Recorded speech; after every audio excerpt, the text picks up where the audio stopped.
My name is Conda Mason, and I'm really honored to be a part of this wonderful project, this series. I am a Dharma mindfulness teacher, number one, and I have resided mainly in California, connected to Spirit Rock Meditation Center, primarily in East Bay Meditation Center in Oakland. And I've been teaching for a while. I teach, retreats, and I have worked a lot right now, primarily with Jack Kornfield and Tara Brock on some of their projects. And I hail from, the most important thing is that I hail from my family that is from California, this generation from California. And I come from a beautiful, loving family, and I always have to bring them with me and all of my ancestors with me whenever I'm speaking. So I am here today to share with you my personal experience about something that has impacted my life just about as big as anything that I can remember. And it's a story that it wasn't easy to talk about because it was difficult. It was hard. And it dealt with some very core issues that I had no clue what was happening, what was underneath, and what was really, really happening. And those issues were about shame and how getting to the bottom of it, how self-compassion was the way through, and how forgiveness was the ultimate result. And it's something that I would never have imagined. So I'm going to talk about that because I find that it is so important, such a significant piece of the puzzle as human beings, that we find ourselves in situations and it's not something that we are raised to look at this way or to think about or to clear up. If anything, our culture kind of doubles down on shame, doubles down on these places that are so hard. I had a very profound experience, and I feel the need to share it. It's still a part of my healing, honestly, to just even speak it to you and to share it is still a part of the healing process. And I'm grateful because I have to tell you something. It changed my life in that it freed my heart that was so stuck. But this, and it freed me. So I really, really, and I know it's not just me, this is not unique to Kanda. And the situation is, but not the issues that underlie it. So I really hope you listen and take this in as my true story that I want to share.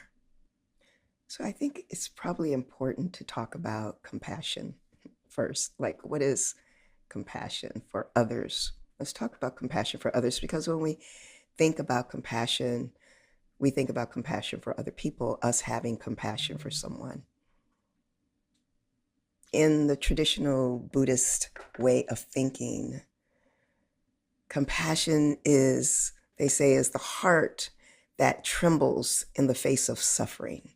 Like the heart quivers in the face of suffering. It's this desire, this innate, intuitive quality of the heart that wants to do something about someone's suffering, that wants to help, that wants to respond to someone else's misfortune.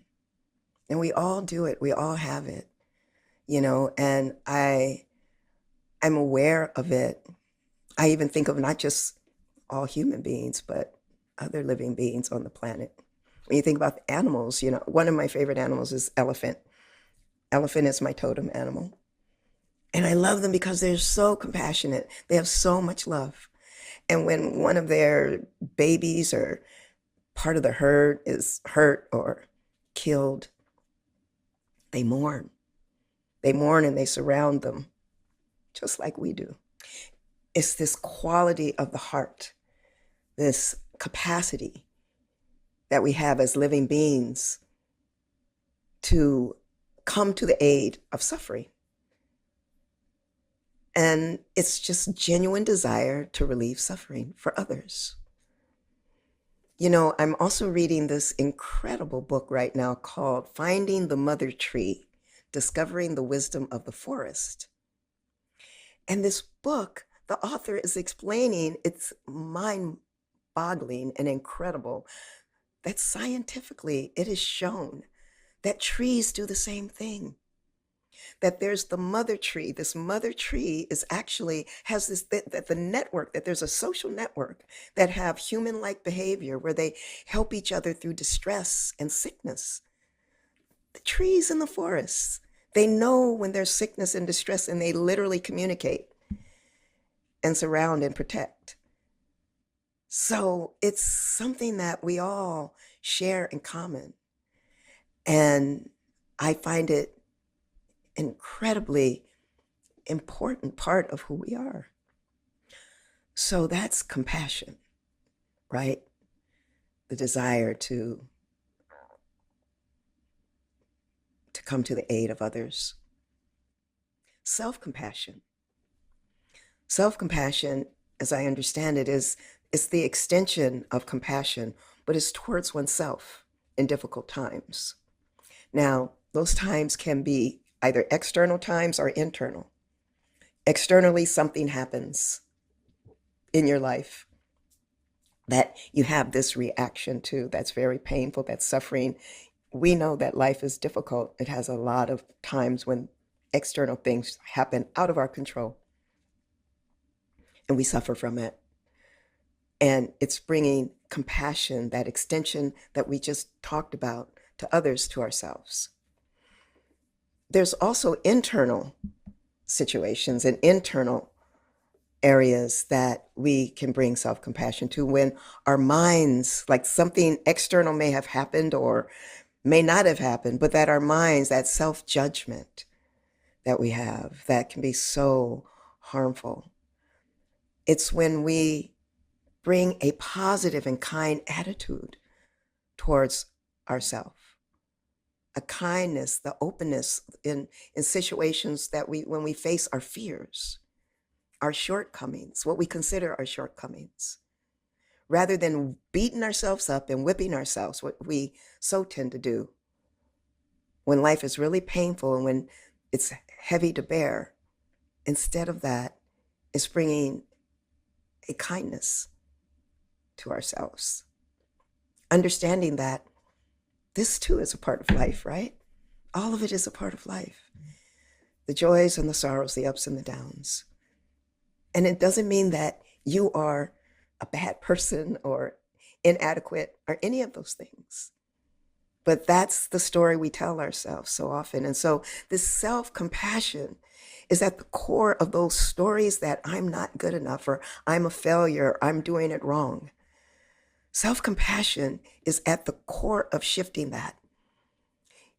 It reminds me of a story that I heard about His Holiness the Dalai Lama, and he was with a group of practitioners, advanced practitioners, our teachers, my teachers, and they were explaining to His Holiness this idea of unworthiness, that, they felt unworthy. And he didn't understand it. He was like, he didn't understand the word unworthy. And so, because he's Tibetan and there's a translator. And they kept trying to explain how we feel about ourselves. This, I'm not good enough, I'm unworthy. No matter what words his translators used, he couldn't understand the concept. Until he realized, when he finally understood this concept, because it was so foreign, all he could say is like, you're wrong. You're not unworthy. That doesn't even exist to them. He had no reference for that concept that plagues us day and night so much in our society and in our culture. And so this notion of self-compassion is the medicine. It's one of the medicines. It may not be the total medicine, but I have to tell you, for me, in the story that I'm going to share with you, it was everything.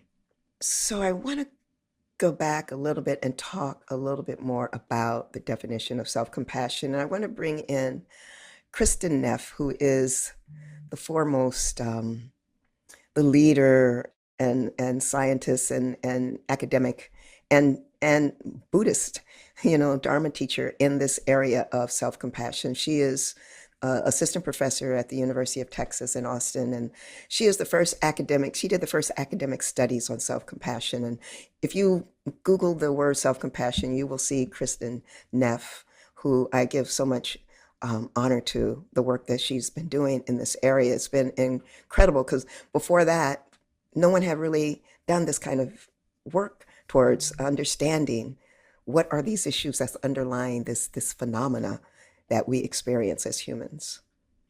So she basically broke it down in that there are three different key components to compassion, to self-compassion.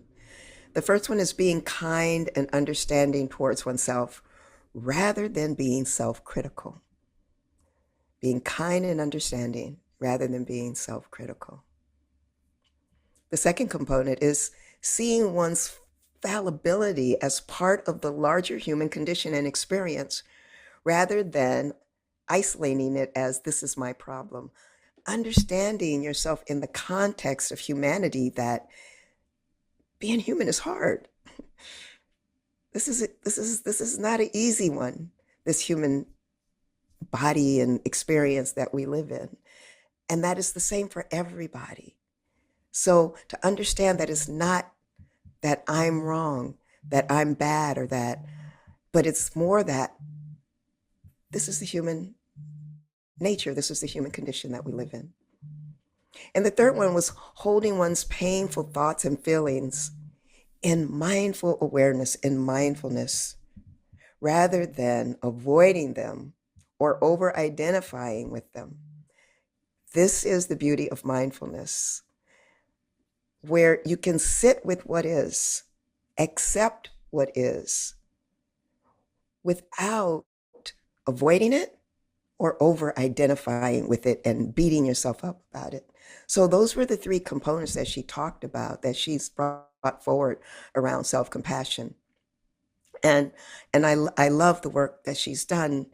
There was a study done also in Pakistan about compassion and self-compassion, and essentially it's something that I've been following, that they basically found two very important things: that self-compassion activates the same parts of the brain that compassion for others does. So the same parts of the brain are activated for self-compassion or compassion for others. So if indeed you have compassion for others, your brain is wired to have compassion for yourself. And the reverse of that is also true, that the research also showed that negative self-judgment is also associated with less compassion for yourself and for others. So that's really interesting stuff. And I think we want to go with the first idea more than the second. So my thoughts are that I think self-compassion is really difficult because we're not taught anything about it. I didn't know much about self-compassion. I knew about compassion, but not for myself. And so, and our culture just drives in the opposite. So it's not easy. It's not easy, but we can develop it. We can totally develop it.